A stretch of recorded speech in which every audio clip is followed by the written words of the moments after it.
Mais qu'est-ce que tu dois répondre lorsqu'on te dit Allah Histar, Allah Yahdina ou encore Aïd Mubarak? Si t'es musulman, je suis sûr qu'on te sort ces formules dans la vie de tous les jours. Et toi, comme tu sais pas quoi répondre, bah tu te mets dans un malaise pas possible, alors que t'as rien demandé. Est-ce que je dois dire Amin, Shoklan? Ah, je sais pas. T'inquiète pas, aujourd'hui je vais te dire exactement ce qu'il faut répondre, comme ça tu seras tranquille toute ta vie. Allez, c'est parti.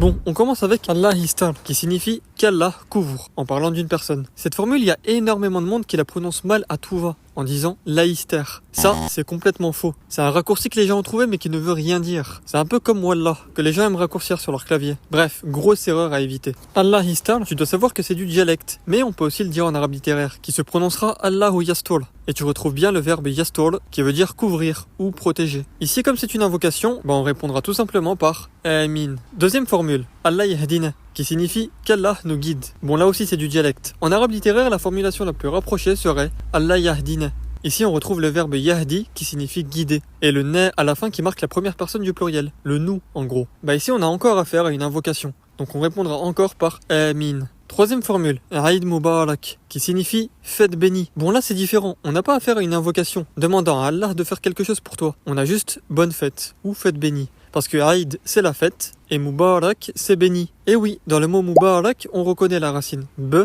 R, que qui symbolise la bénédiction, que tu retrouves dans Barakallahu fik par exemple, qui signifie qu'Allah te bénisse. Et le mou devant c'est hyper intéressant, on va en parler rapidement. En gros, quand tu as un mime au début d'un mot, ça peut vouloir dire que ce mot subit l'action du mot à côté. C'est la règle du ism maf'ul. Bouge pas, tu vas apprendre des trucs. Par exemple, le mektoub. Ici, tu retrouves la racine que, te, be, qui traduit l'idée d'écriture, et juste à côté, tu as me, avec sa voyelle. Donc le maktoub c'est ce qui est écrit. Et c'est logique. Ou le destin en arabe. Parce que le destin, c'est ce qui est écrit par Allah. Il y en a des milliers des comme ça. Maftouh, ouvert. Ou ce qui est ouvert. Mu'allima, enseignante. Ou celle qui subit l'action d'enseigner, donc celle qui enseigne. Ici, Mubarak c'est pareil. C'est béni. Ou ce qui est béni. Ici la fête. Bon là c'était juste un petit cours sur le ism maf'ul. Voilà ce que tu dois répondre à cette formule du coup. Taqabbalallahu minna wa minkum.